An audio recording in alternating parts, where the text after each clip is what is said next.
Hey guys, this is Chris Kermis, and today, after exploring Bishapur, we're going to spend another whole day in Shiraz. This is an incredible city with so much to offer. Beautiful sights, amazing food, and wonderful, hospitable and friendly people. We're going to start off with a trip out to the Eram Garden. We're going to revisit the Vakil Bazaar at a busy time, and we're going to see so much more.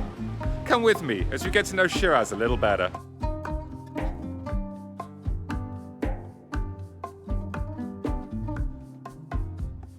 Okay, we're going to start the day with a trip to Eram Garden. We're doing this first thing in the morning as supposedly the area has been the scene of some protests that are going on in the country at the moment. I don't want to stay completely well clear of that, so we'll do it at a time of day when it should be nice and quiet there. Just driving up Eram Boulevard right now in this more affluent part of the city, the north part of the city, and should be coming to Eram Garden shortly. Okay, I'm now in the Eram Garden. The Eram Garden itself dates back to around the 12th century, but this pavilion you see behind me is only about 150 years old, dating back to the Qajar dynasty. And this is basically seen as one of the masterpieces of the Qajar dynasty. It's actually designed by the same architect as the Pink Mosque that you would have seen in one of my previous videos. Even though sadly the water's not flowing down here today, it's still absolutely beautiful and spectacular here. You got these wonderful flowers, you got these beautiful butterflies flying around them, and dragonflies everywhere in the sky. It's fantastic. And we see on the pavilion familiar architecture that we've seen on sites before here. The Qajar dynasty, as we've seen before, wanted to portray that they were the descendants of the Achaemenid dynasty from Persepolis. So you see at the bottom these kind of figures similar to the ones in Persepolis, where we'll see in the next video. And we've got this lovely little pond here known as the Turtle Pond. You got turtles on the side of it, you got these huge fish here, and you got ducks in it as well. Here we see an epic battle between the huge fish and the ducks. Who gets the bread first? It's a beautiful calm space around here. You've got the same sort of features as other Persian gardens, of course. You've got the pavilion as the centerpiece, the water running down straight from there in the symbol of paradise. But at the same time, you've got these calm areas to the side that you can walk around, the little pond that we just saw. It's just a lovely large space here. And in the Eram Gardens, there's all sorts of different types of plants and trees coming from all over the world. This particular street is the street of the cypress trees. They're huge, tall trees here, towering above the pathway. Now I'm going to head back to the Vakil complex. I'm going to explore further the Grand Bazaar there.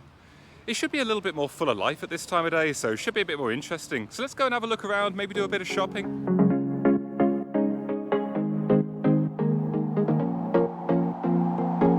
Nice refreshing stop off on the way to the bazaar. Melon juice, always a joy in this hot weather.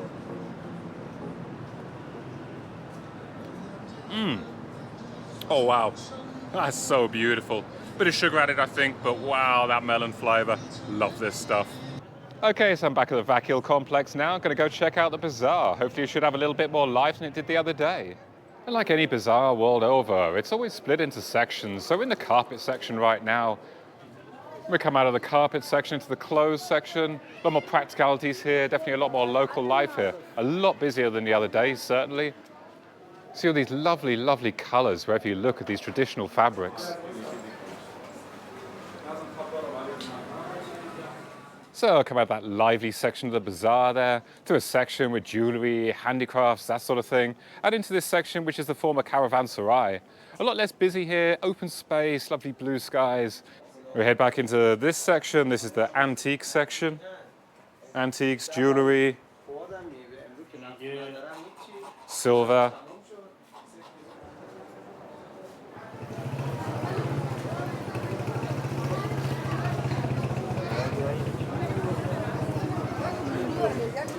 So I'll walk you through this really nice busy section of the bazaar here. You got a bit of everything going on here again. You got some practical things. You're not in the video. You are now. Say hello. You got a bit of everything going on here. You got some spices, you got some jewellery, you got some clothes, sunglasses. Is that balloons? No, that's not balloons. That's some balloons you can eat. I have no idea. And you can see in this newer addition to the bazaar, the ceiling changes. It becomes a lot less ornate with a much more basic feel. Thinner streets here, but that just makes it kind of more busy and bustling and more fun in a way. Again, loads of materials, headscarves here, jewellery, metalwork. cosmetics, a little bit of everything again.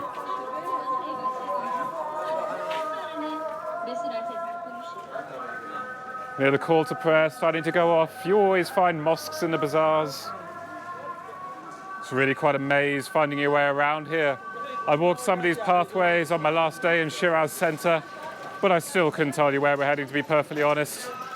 Always the sign of a good bazaar, but you don't know quite where you're going. It's one of the joys, getting lost in these places. And there we made it out of the bazaar, so gonna go for lunch now. Gonna try a little restaurant, very traditional, and have a traditional Shiraz dish. I'll tell you a little bit more about that when we get there.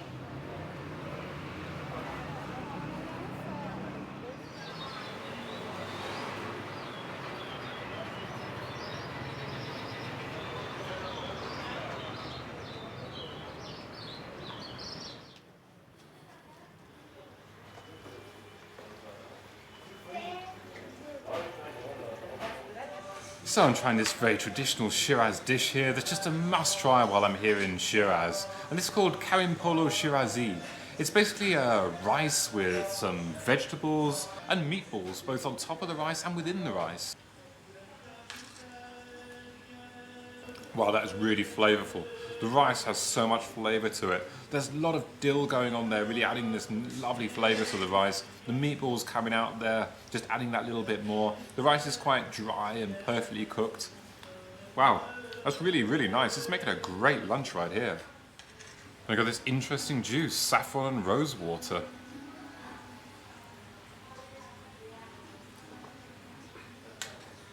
Oh wow. Oh wow, that's beautiful. The saffron comes out so strong. Really, it tastes actually a lot like the saffron juice that I had on Hummus Island, if you saw that earlier video. But with the rosewater coming out as well on top of that, just adding to the flavor and amplifying. That's fantastic. I mean, this is just so far removed from anything you'd ever see back at home, or at least at home where I'm from in Northwestern Europe. Wow, so different.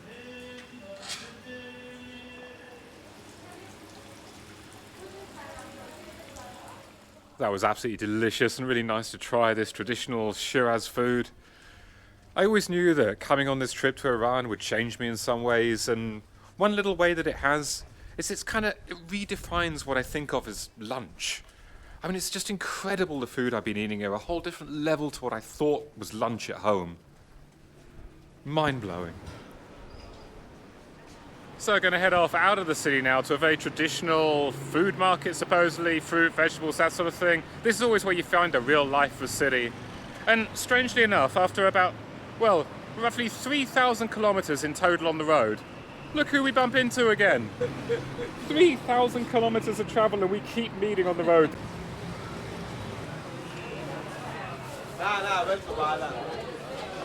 And here we are in Darvozi Kazarun.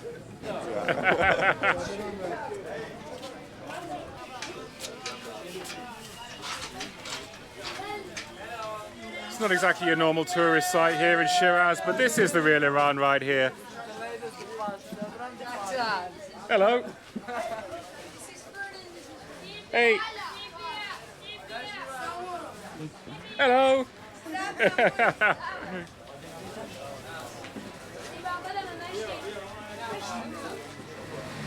Oh yeah.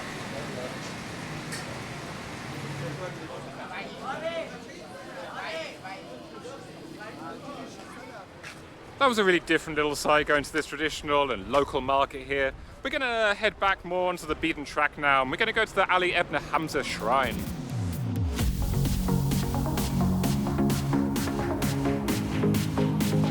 So this is the shrine of Ali Ebner Hamza, Ali, son of Hamza, this means. And what you see here in the courtyard in front of the shrine is it's just covered in graves. And it's believed by some people that by being buried here near the shrine, they stand a better chance in Judgment Day. So they actually pay a lot of money to be here. It can be thousands upon thousands of euros. And here's the tomb itself. Now Reza tells me that this is not particularly grand because it's not so important. Make your own mind up. Look at this amazing room. These sparkling, sparkling mirrors, this lovely green. I'll head on now to the Saadi mausoleum, another famous poet from Shiraz. On the way, we see a statue of Saadi in the middle of the roundabout.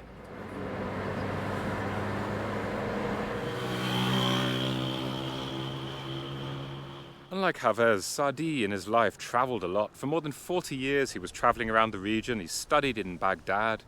But he decided in the end that his home was really here. He loved Shiraz. I wanted to come back here.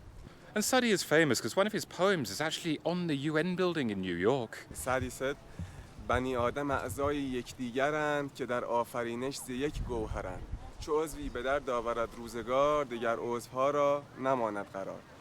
Lovely. Yeah.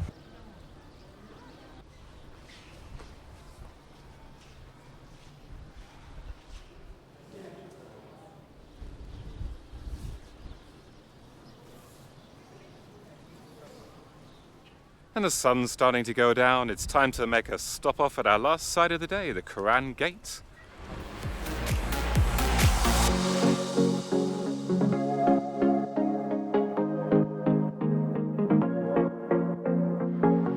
So this is the Quran Gate. It's believed that if you walk through this, you'll have a safe journey when traveling. Now I'm traveling a lot, and I could always do with a bit of good luck, so here we go.